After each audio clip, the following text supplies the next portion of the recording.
So I was writing yesterday because I've been really much processing those days. It's been quite intense. A lot of things have been coming up to the surface with that full moon. It's been quite powerful in my on my side of the universe. And yesterday, I just want to share a little bit my process with you. I don't know if you've seen it, but um, there were a lot of processing around about our conversation that we had before, like what is the um, how the work with men is actually pushing me to realize some place of myself that need to be healed. And we were talking about, the epidemic of loneliness in the postmodern man. And uh, I realized that there is a lot of connection into how I grew up and the father that I had, and how my relationship to my father shaped my relationship to men and most importantly my relationship to myself. Yes. And it was a beautiful process in a way that instead of like keeping it inside, I was like, okay, but it's right there. I have the opportunity to write about it and share it with, my brothers on Men of Fire. And if I, like that's the place to do it. That's what I want to do it, even though it's difficult and it feels very counterintuitive to actually come out and share about that in a place that is a virtual place where I can't really look at people in the eyes. Nonetheless, I felt like, okay, it's important for me to do it and to go beyond my limitation on that subject. So, and it was very therapeutic in some ways. It was very important for me to do it, and I took some time to do it. I was really like thinking about how can I really put it out in a way that it's not about victimizing myself. It's not about blaming my father. It's not about, you know, yeah, going under the stories that I've been telling myself, because it's also the things like I don't want to repeat the stories. I realize that there is a lot of patterns in my life that are coming in cycles where I sabotage myself, where I I stopped to believe myself because I didn't have the support and the beliefs from my dad. He didn't really look at me as someone that was capable, that was, he was always undermining me. And of course, it has consequences. Of course, it has a way to shape my capacity to share myself and to share with men. I think is the best thing that I can do. Um, Can I respond to that at this yes, moment of here? course. Yes, yes.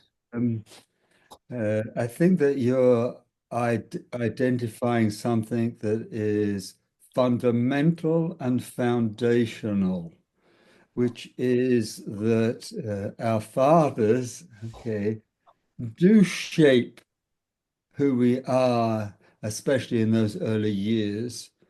And then there's a journey as a result of that, of seeing if we can actually really find out who we are. We're not a reflection of our fathers, and we're not a reaction to our fathers. And we don't want to be revolutionaries in response to our fathers. We want to just be ourselves. And I think that Men of Fire, for me, is supporting men in capturing, and supporting them in being more of who they are, just as they are, okay, and Mm, without the influences and the defendedness and the defiance and the reactionariness that happens to men as a result quite often of the fathers that they've had. mm, So that's we are definitely shaped by our fathers, as you said, okay, but we want to actually find our true identity and discover that. And Men of Fire offers that opportunity for men to truly discover who they are. And I would also say that what I heard you bring up was in the aloneness is men have great difficulty in actually sharing who they are and being vulnerable, in sharing their feelings, in sharing their stories, in sharing their traumas, their challenges, their difficulties. And this this is very common. And because of this inhibition and somehow anxiety around sharing their true selves, okay, men tend to stay away and don't show up. And we're seeing that the pattern is not just only with Men of Fire, it's been going on actually for all the years of my life, is men have not shown up to do personal work. Okay.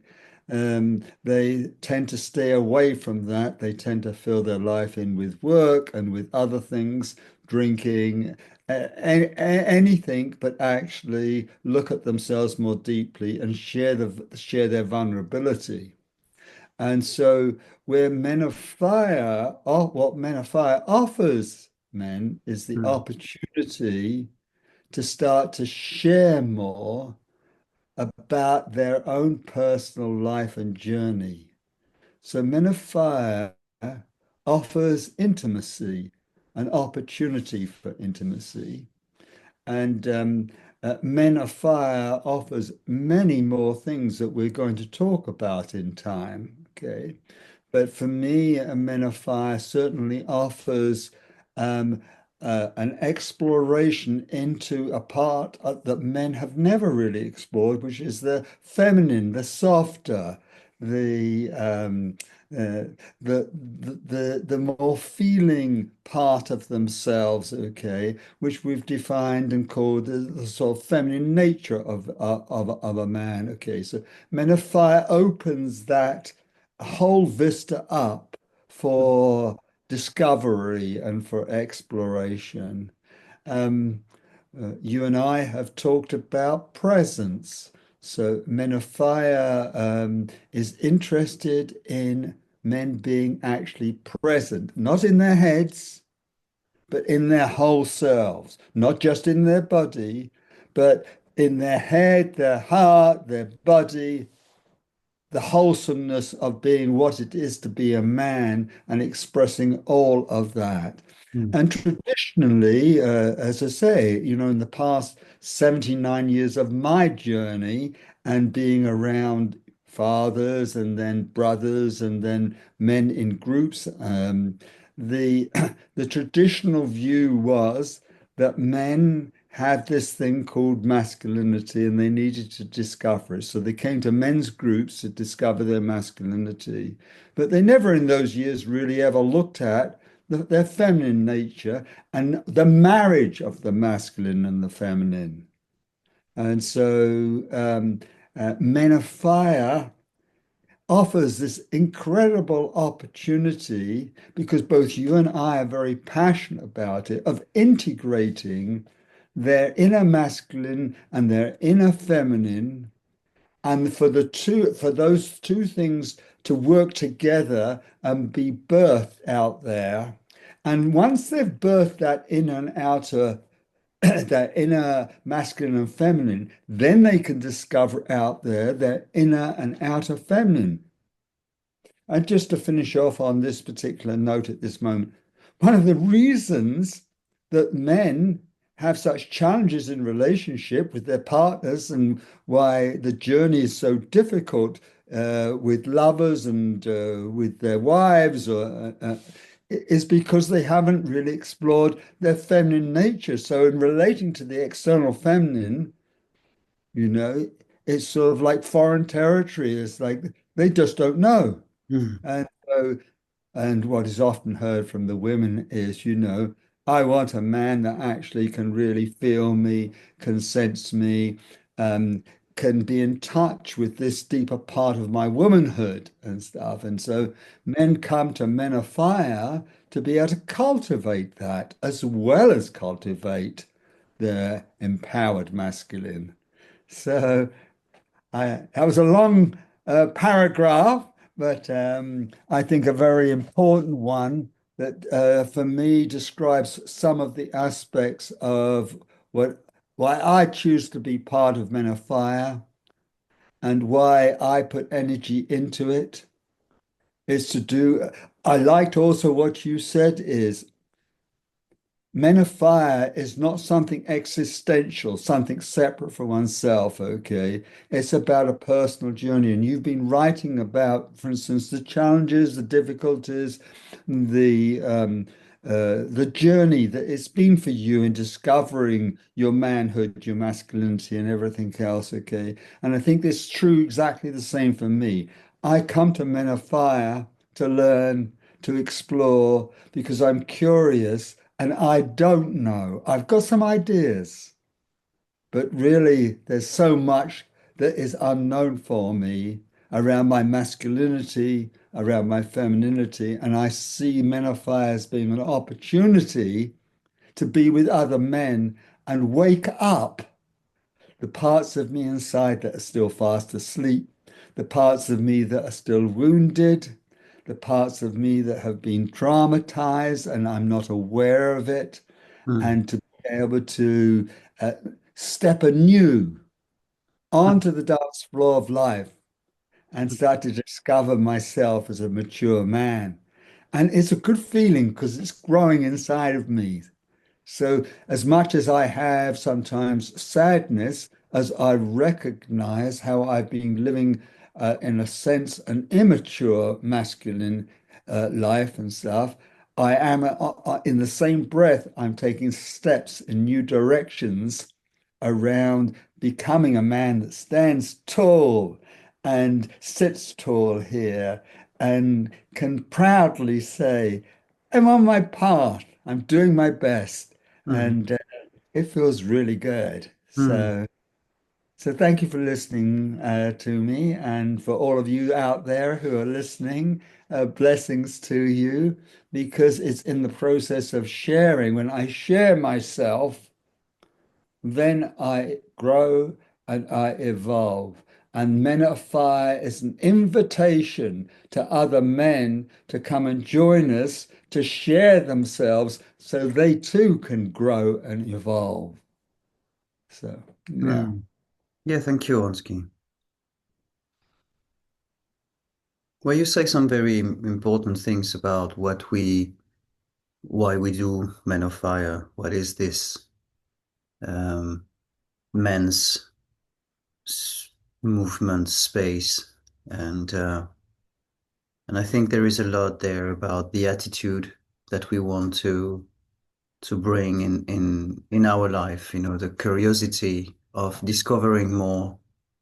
Earlier, we were talking about the fact that existence or the cosmos or the universe is a mystery and we cannot comprehend it. There is always something else to learn. There is always something new. There is always a layer in under and so on and so on. It's endless. And it's the curiosity to be into that process of discovering who you are. What is masculinity? What is femininity?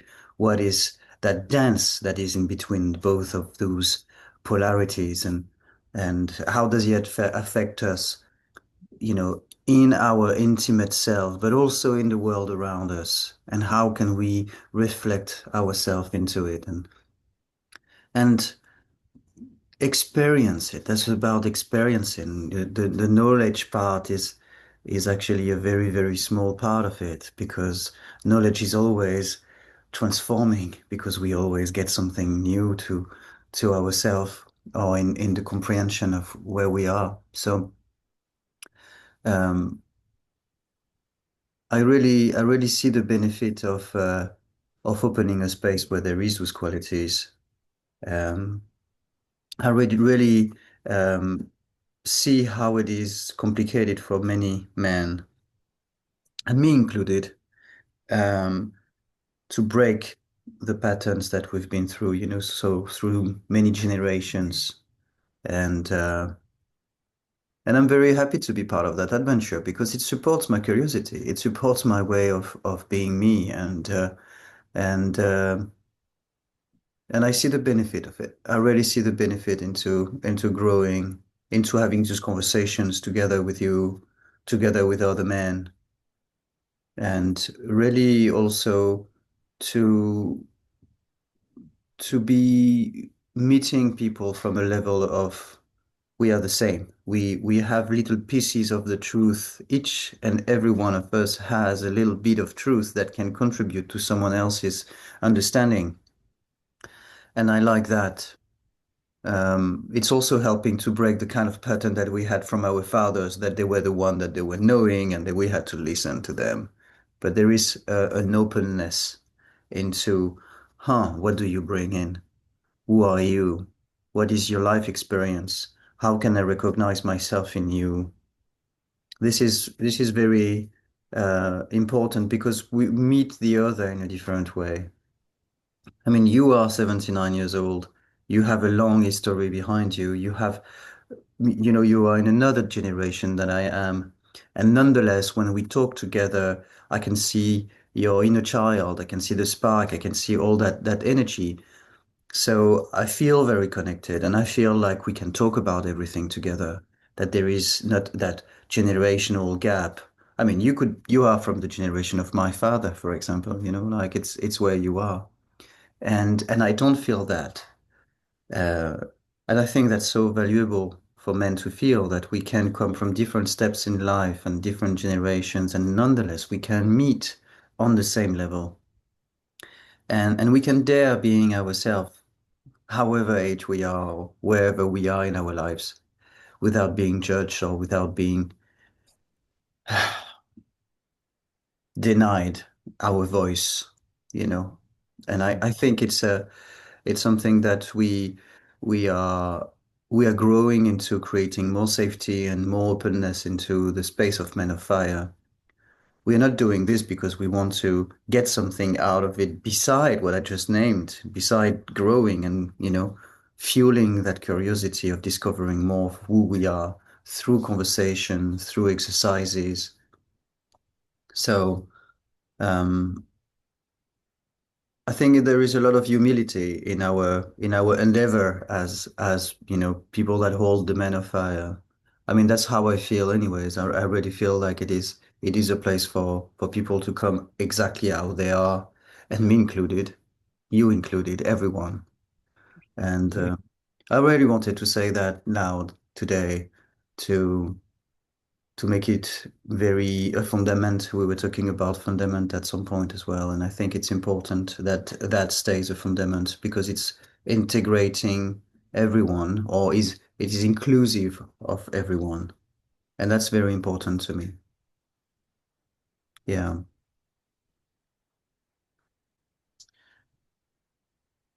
But thank you. That was a very interesting way to ping pong this morning about our Men of Fire holding space together.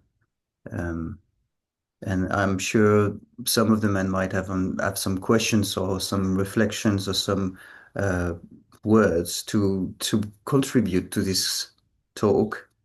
And I encourage everyone to actually write a few words because it's supporting us. It is very heartwarming to feel the contribution of everyone in this space. So I invite everyone. Would you like to say a couple of words? Um, just on that note, which is that it's vitally important that people participate in their own life. I often say you don't want to be an audience of your own life, watching your own life, okay? Because that's not living a life. And Men of Fire is offers the opportunity for men to participate in their own life, for men to be seen, for men to be heard, for men to be understood, for men to be listened to and for men to be able to actually receive the wisdom that is in other men. mm, And so, in a togetherness process, which I've I like to call brotherhood, okay, which is we work together as men, and from that place, okay, our lives become more fuller, they blossom, and we start to learn things about ourselves that we didn't understand. We start to heal some of the things of the past. mm, Okay.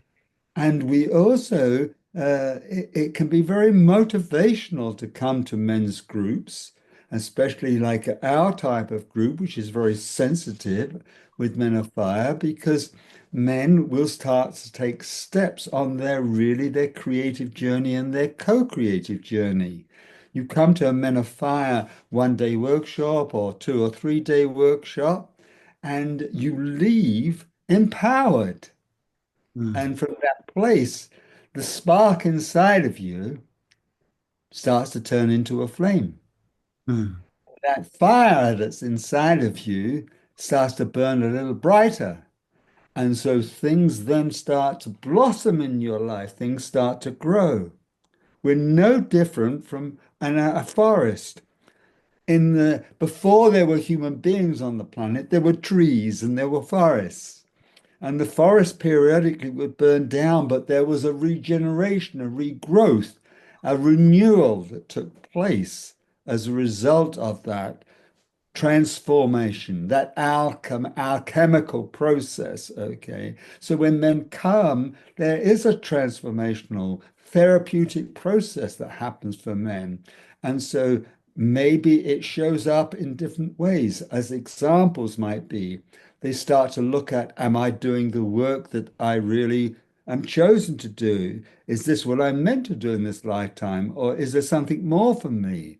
Is this going to be my chosen profession, or where am I supposed to serve? Or they would come to a Men of Fire and they start to reconsider, okay, the way that they relate. Maybe I want to relate differently to my children, or to my wife, or to my lover. Okay. Maybe I want to relate differently to myself. Because when they come to the Men of Fire, they start to learn about how important it is to take care of oneself and mm, relate in kind, sensitive, empathetic, wise ways with oneself. So there's many things that can grow out of that experience. And so this is what I would call, not just a high learning experience.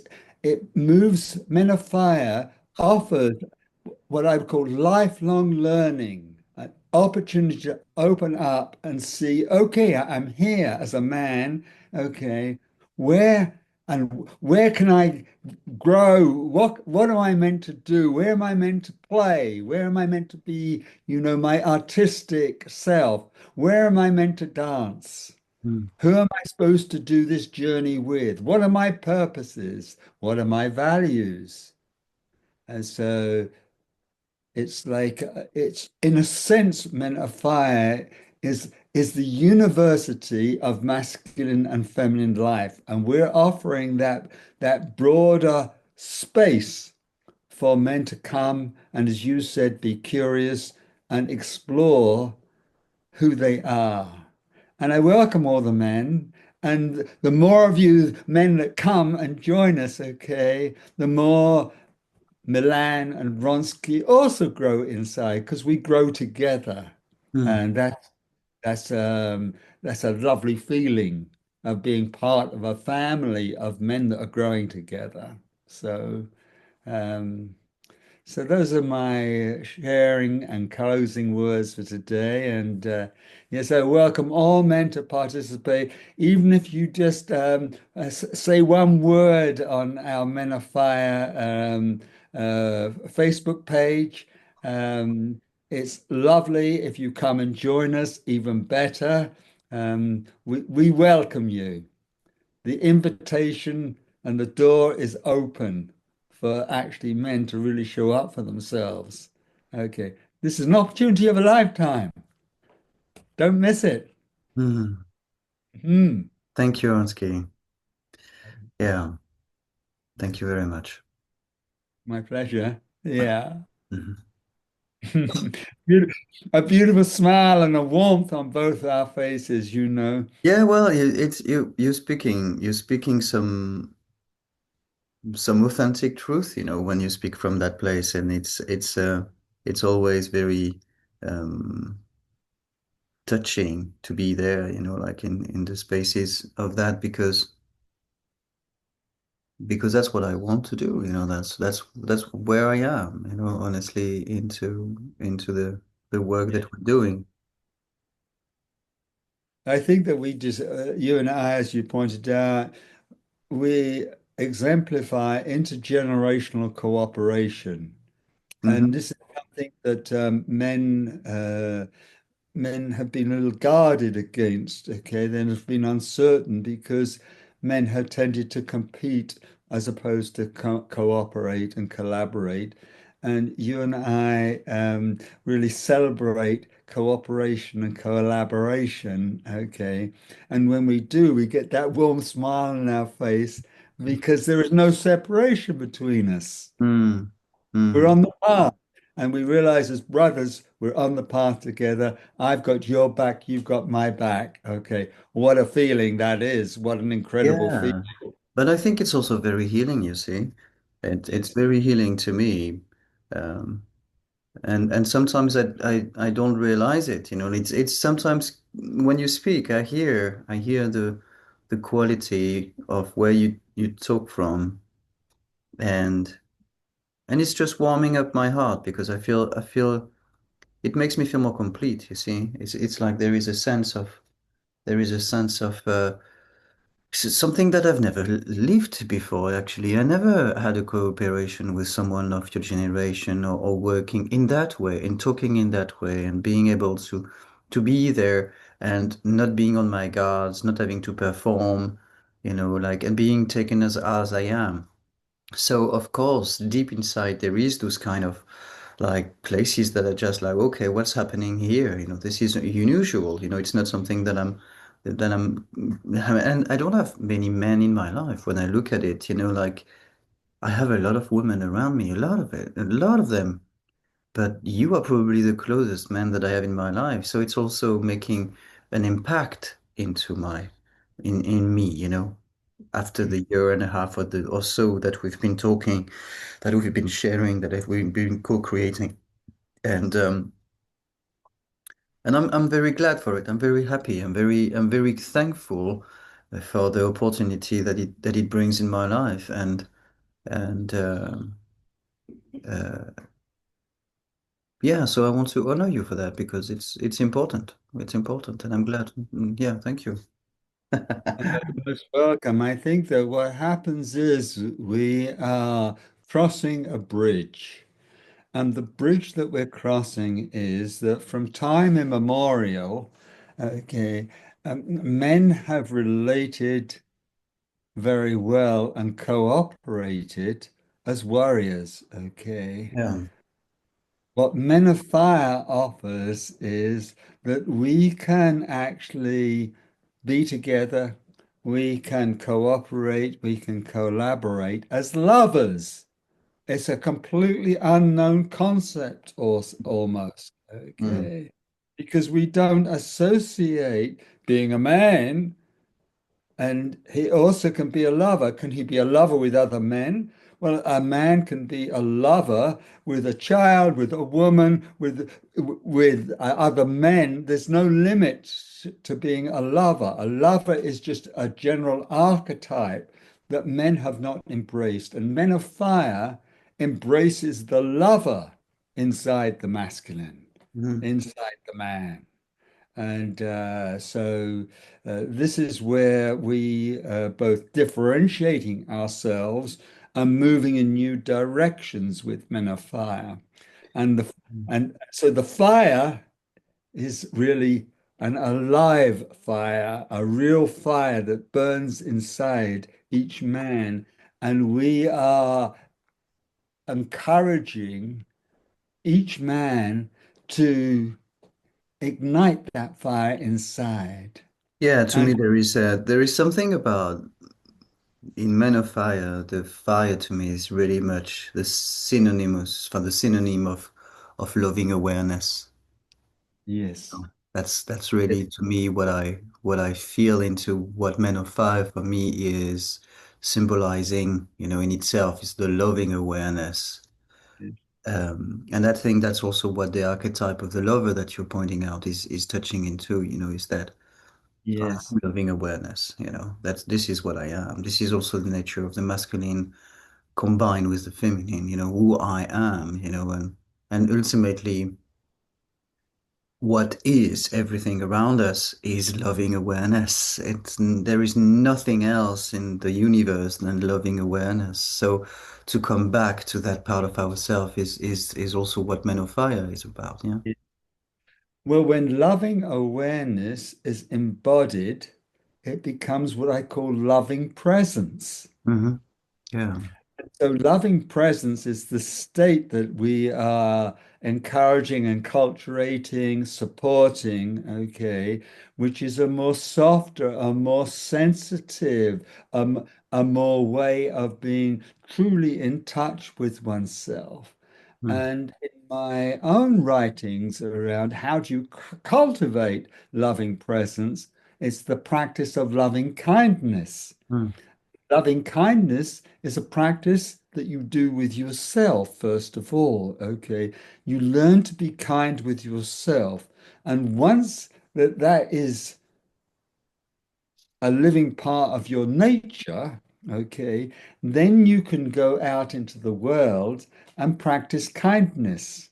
And so not only is the loving presence felt inside, but you feel it all around you. And how loving present or loving aware can you be? Well, it's infinite, just like the mhm, fire mhm, is. mm, But when men come to Men of Fire, okay, we're going to be offering loving awareness, loving presence, and getting men to come into this kind of way of being.